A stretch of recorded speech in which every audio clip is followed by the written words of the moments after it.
Borneo is the third largest island in the world and the largest in all of Asia. Its land is occupied by 3 different countries: Brunei, Malaysia, and Indonesia. In this land, a native court can rule that a buffalo must be slaughtered to settle a serious offense. And today, we're witnessing that tradition up close.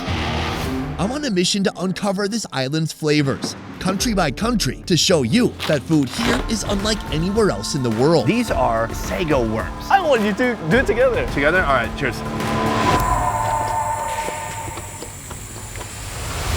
From sizzling, smoking street foods. When you're going down the road in this part of the countryside, if you see smoke, you should stop. Yeah, drive through. To more daring dishes, like this haunting plate of stir-fried bats. When you think Borneo, I don't know, I think tropical, jungle, and sometimes I think bats. Well, they are flying around, right? Our mission begins in the country that takes up 73% of this island. I'm talking about Indonesia, or Indonesian Borneo. In the country with the most Muslims in the world, how is it still possible to find Islam's most forbidden food? Well, I'm here to find out. Along the way, I'll uncover the Indonesian foods you'll only find in this wild, remote corner of Borneo. The odor is undeniable. What's your oldest fish here? 4 days. But first, street food. On the water? Welcome to Banjarmasin.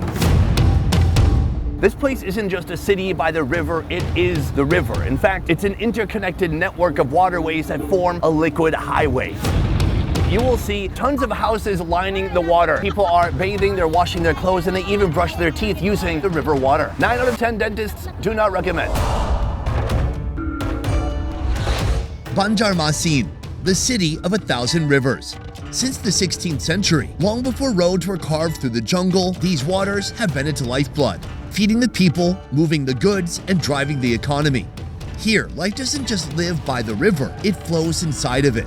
Right now we're on a floating market. This place is like an ancient preserved form of commerce.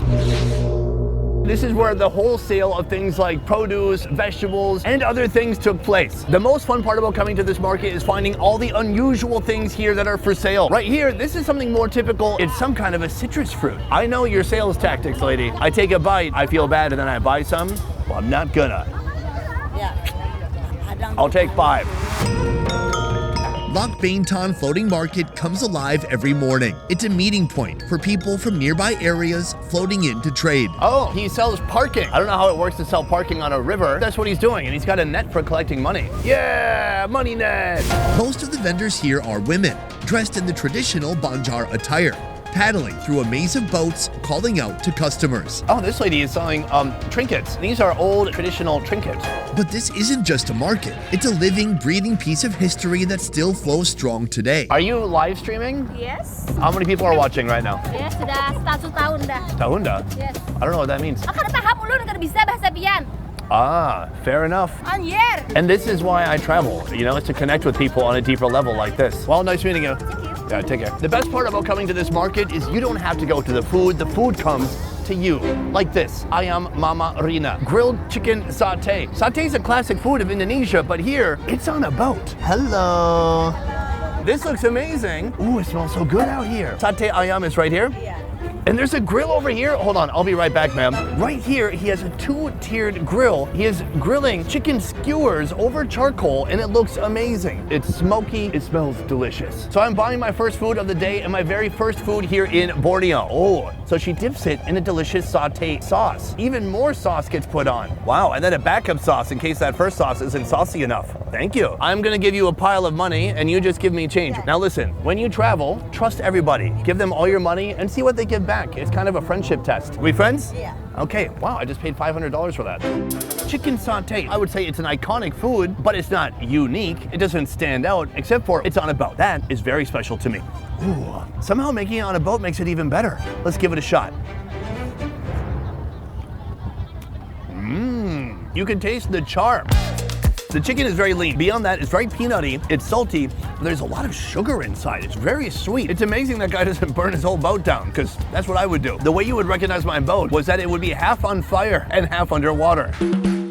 Over 600 different ethnic groups contribute to what the world knows as Indonesian food. Among those is Banjar cuisine, with roots right here on this island. Many Banjar dishes have earned national recognition, but one always stands above the others. Hello. Hi. Right here they're serving a dish called SOTO Banjar, or chicken soup. One bowl, please. The dish begins with a local staple, ketupat, a palm leaf wrapped rice cake. You'll see how they're made later. Then comes rice noodles, shredded chicken, carrots, a boiled duck egg, a deep fried potato dumpling, and finally, a ladle full of rich chicken soup. Wow, it's a chicken neck. What a wild assortment of chicken. We went from that to a big fatty... There's a foot? Please, ma'am, put your foot in my soup. Let's break it down. There's so many elements in here, and right now, that ketupat is completely soaked up this delicious looking chicken bone broth, and it looks so oily on top. Oh, that's nice. It's so different. It's kind of like chicken fat and sugar together, forming what is a very satisfying, delicious broth. And because it's simple, it kind of makes it hearty and refreshing at the same time. It is like chicken soup for the tropical soul. So that is a broth. But what happens when you infuse that delicious broth into the rice cake with some of those vermicelli noodles?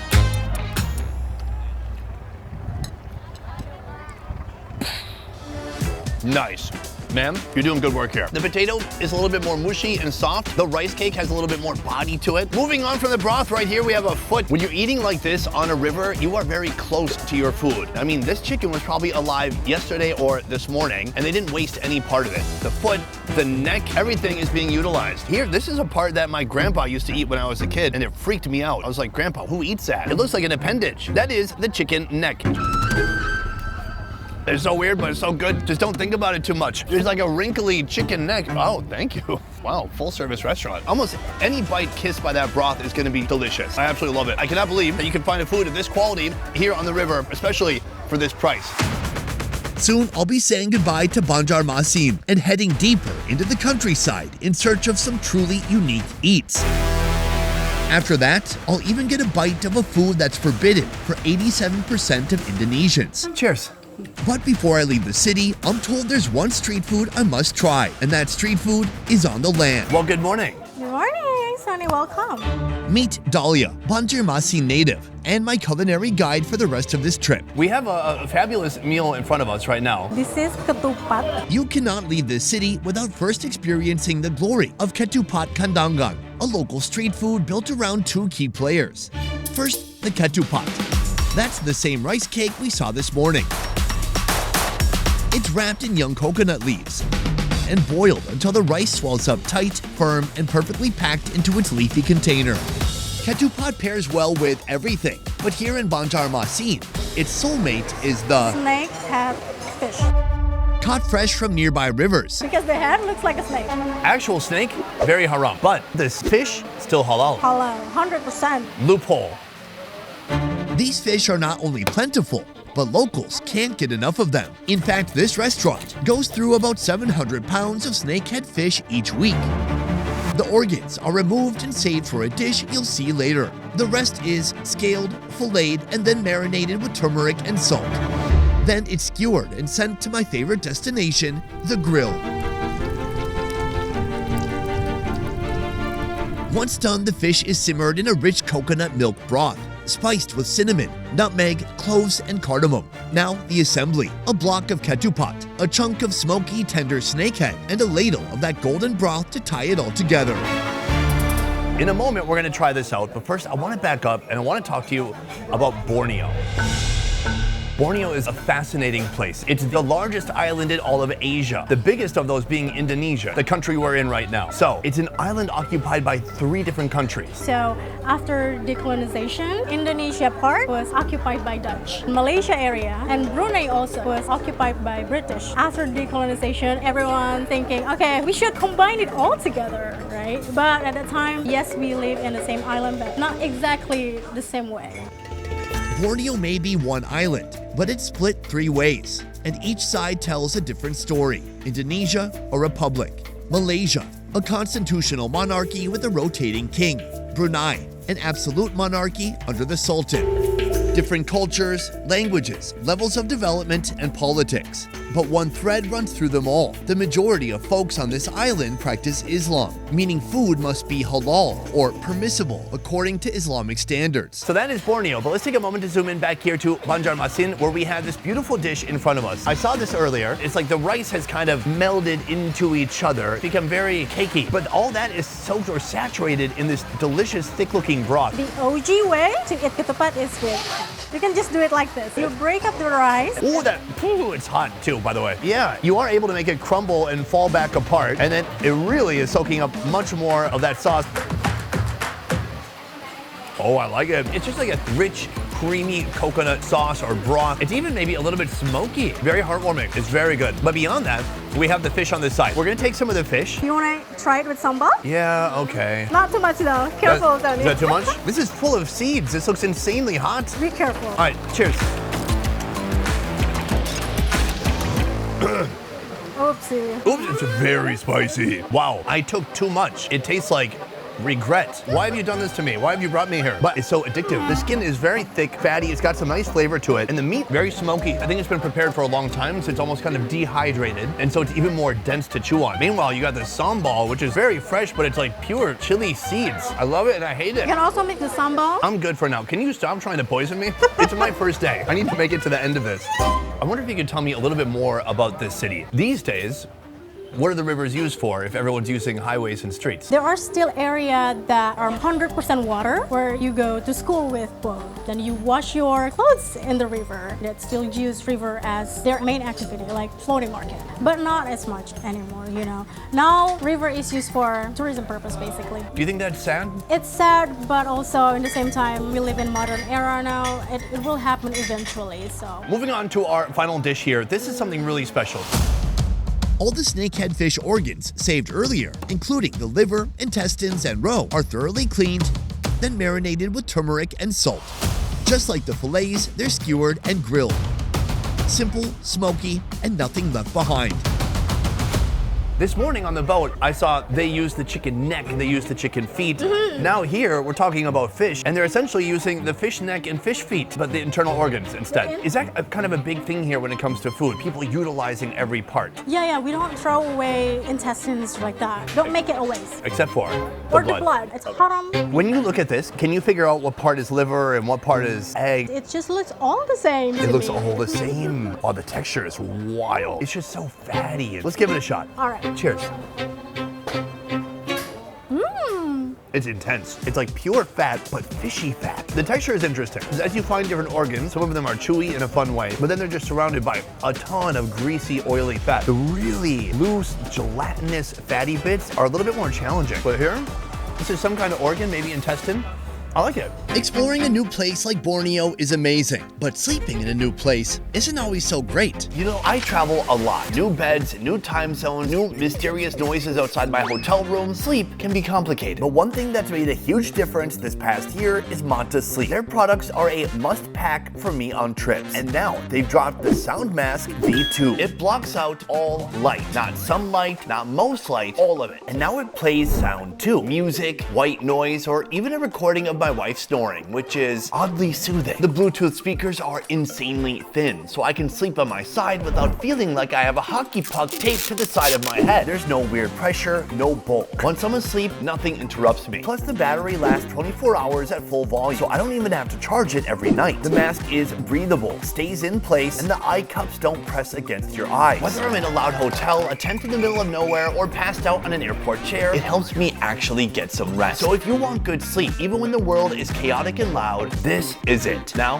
back to the show. By the end of this video, I'll meet the original inhabitants of Borneo and see how they live within Indonesia, the world's largest Muslim majority nation. But first, I'm leaving Banjarmasin behind and taking a 4-hour drive into the countryside to a place known for one of the most unique dishes in the region. Welcome to Barabai.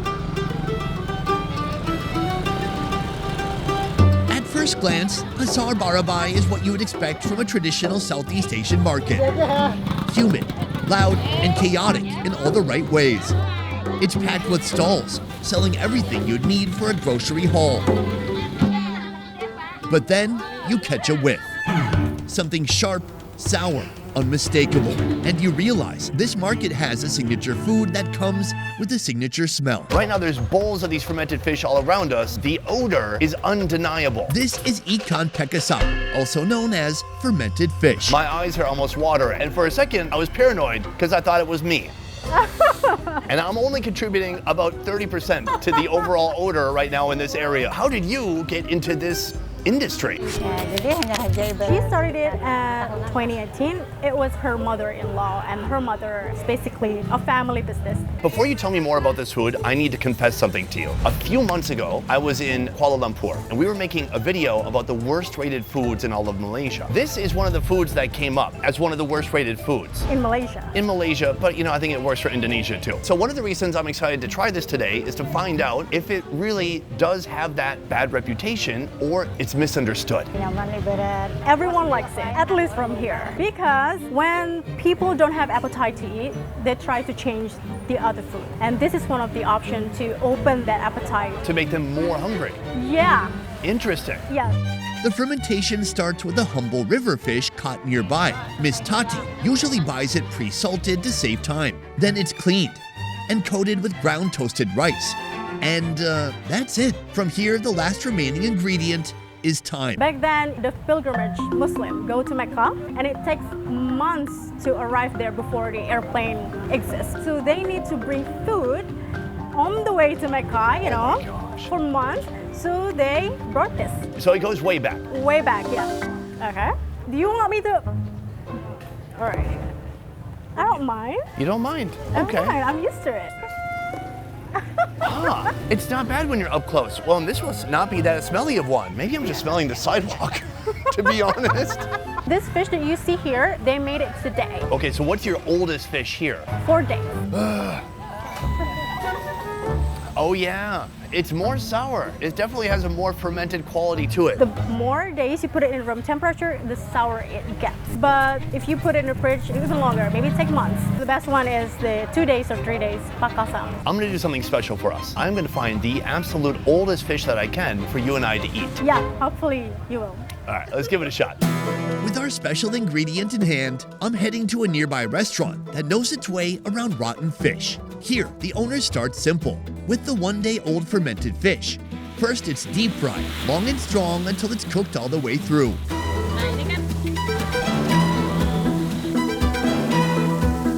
Then comes the punch. Onions, garlic, chilies, and toasted rice hit the pan. Finally, she adds a mountain of green and red chilies, cooked down until everything sings in unison.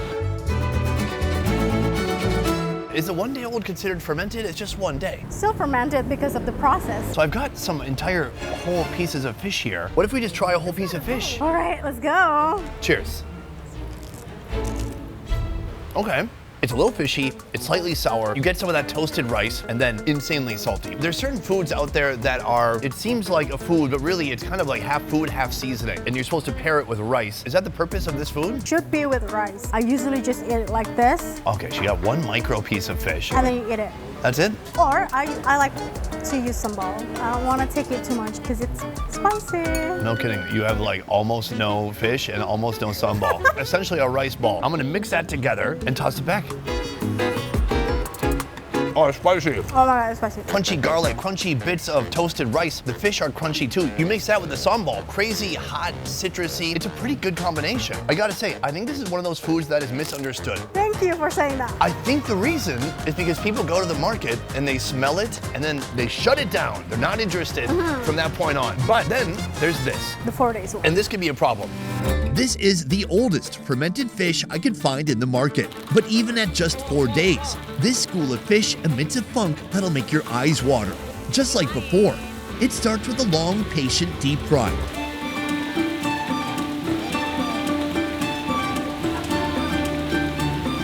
Then garlic, onion, and a serious handful of green and red chilies. Same fish, same method, but the result is day and night. So in a matter of 4 days, it's completely decomposed. And I'm digging my hand in here now. It's all just mulchy, kind of I don't know, you can see the fibers of the meat, you can see some chilies, but it's really just like falling apart. This is a very different texture. There's no whole fish remaining. I'm gonna put some of this on top. I'm gonna hit that with a little bit of sambal. It smells sour, but let's see what happens when you mix it with sambal and rice. All right. You ready? Yeah. Cheers.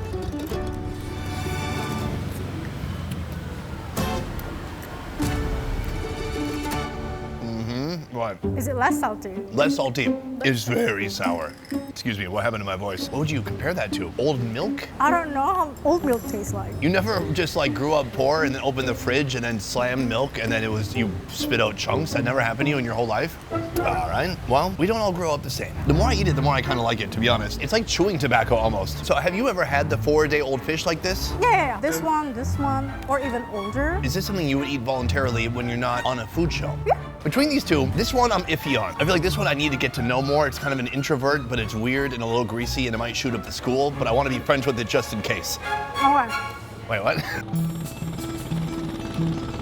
Indonesia is an interesting country because this is the country with the biggest population of Muslims anywhere in the world. I just came from the country of Afghanistan, and compared to Afghanistan, here it's like Islam light. You consider yourself Muslim, yes? Yeah, I am Muslim. But you could never dress the way you're dressed right now in Afghanistan where they're practicing Sharia law. And no woman, even a visitor, could go outside without their head being covered and long flowing clothes. Yeah. Where is the intensity of Islam here in this country? I know the rules that it's totally forbidden for me not to wear hijab, but also there is a choice that you can take. We do have a law in Islamic, but the Sharia law doesn't apply into the government law.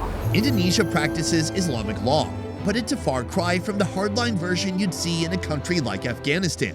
Civil law takes the wheel most of the time. Booze is legal in plenty of places, and women can work, drive, and wear what they want. The only thing that affects us as a Muslim country is just the rules of the halal and haram food. Almost everything inside the river or the ocean is halal. Blood, pork, or maybe like snake, crocodile is haram. It makes sense that when 80% of the population is Muslim, pork pretty much vanishes from the menu. That kind of absence shapes the cuisine of a country in a big way.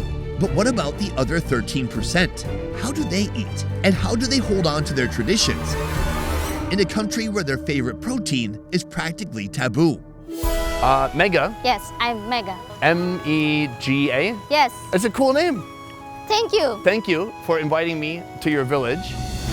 An hour's drive from Barabai, deeper into the countryside, will bring you to Kambiyain village, home to one of Borneo's native ethnic groups. In your house, how many people are there? 7 and brother-in-law and sister 2, sister 3 and sister 4 and... That's a lot of sisters. Meet the Meritus Dayak, who have called this island home for at least 3,000 years. They've got their own dialect, customs, culture, and even their own set of laws, meaning Islamic rules don't apply here. I notice your village has so many pigs, but the pigs stay here. Yes, stay here. They don't run away. No. Why? People eating in the pig. Because people eat the pigs? Yes. For me, even more reason to leave if I'm a pig. Yes. I'm saying, why do the pigs not run away? Because I give to the food and the fish. In Dayak, the close the nature. Living with nature. Yes. There's some nature right there. Oh, it's just a dog, I Dog. guess. Eat the dog? No. Okay, just checking. I'm just checking. Okay. Let's go. Dayak is a broad term that covers over 200 river and hill-dwelling tribes. The ones we're visiting are the Dayak Pitap. At their core, they're cultivators, living off the land, not just to survive, but to sustain a way of life through farming, foraging, and when the need arises, hunting and fishing.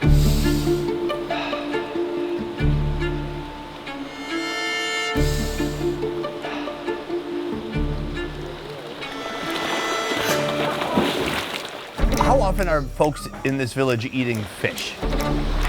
Sometimes. They say they're very dependent with the river to get the food resources like fish. But the most important meal for them is the veggies. Fish is not exactly every day. Maybe every 3 days or something. But also, they're not doing it every single day though. You know, they're going to the market as well to buy fish. What's happening more often? Going to the market or actually spearing a fish? The market. Come on, they're going to the market. How about spearing a fish at the market? I'm welcomed by the villagers with an introduction the best way they know how, through food. First, a local river fish is scaled, gutted, and portioned. Then marinated in garlic, turmeric, chicken powder, and salt. While the fish fries to a golden crisp, the sides come together in another pan. Batch 1, boiled pea, eggplant, and onions. Batch 2, boiled cassava leaves. And batch 3, boiled eggplant and tomato. This here, usually without the meat, is what daily breakfast looks like in this corner of Borneo. This is a mega welcome meal. Her name is Jelawat. Her name is? Jelawat. Whose name? The fish. The fish. Her name. Oh, I didn't know you were talking about her. I thought you might be talking about her. Also, hello. Nice to meet you.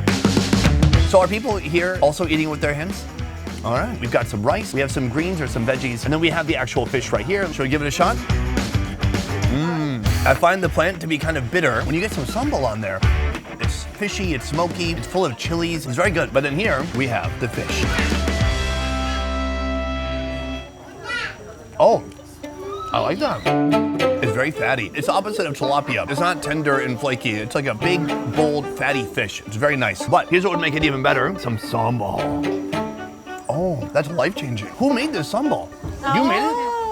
Wow, I'm very impressed. Can everybody make sambal? Does everyone have their own recipe? Yeah. This is a completely different part of Indonesia. Have you been out here before? This is my first time as well. So for you, what are some of the differences that you see? The pig. Well, but as a Muslim woman, you're not horrified? As long as I don't touch it. It's Okay. haram to touch it. You can't even touch it. I can't. Ooh, but they are kind of cute. Yeah. Okay, see, it's tough to admit, but later today, we're gonna be having one of those pigs running around the neighborhood. We're gonna find one, and we're gonna...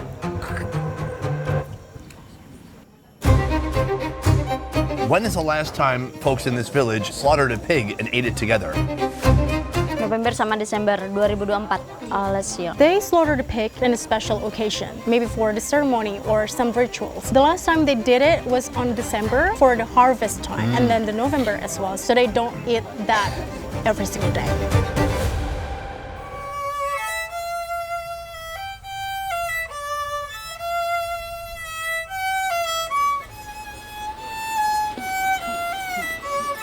Before any animal's life is taken, a prayer must be offered. A ritual asking their ancestors for permission and honoring the life that's about to be given up. I've heard of the Dayak people believing in something called animism. But what does God mean to you? Kami Dayak Kaharingan ni He has the religion called Kaharingan. He said, we do believe in God and we have really, really close, tight relationship with God.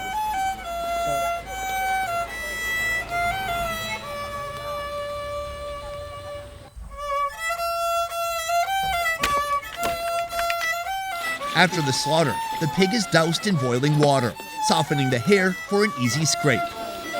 Then comes the butchering. The organs are set aside, saved for another dish. The rest is chopped down into bite-sized pieces, ready for the fire. Meanwhile, cooking vessels are being constructed from the very nature that surrounds us. Bamboo. They're very thankful that they live in this very rich nature so that they can use every single thing. So it's basically having the relationship with nature and then they'll be able to use it as a daily life. Nice. I like that guy just started smoking. He couldn't stop smoking for like 5 minutes. He's smoking already. The organs are carried to the river, washed clean by the same waters that feed the forest. Quietly, they're slipped into bamboo, untouched by spice, left to speak for themselves. The meat tells a different story. It's kissed with tamarind, patikala, wild herbs, brown sugar, cinnamon, MSG, garlic, onion, and salt. Everything is tucked into bamboo before its final destination, the flame. Have you ever eaten pork in your life? No, never. I grew up with the mindset that it's haram, so I grew the resistance towards it.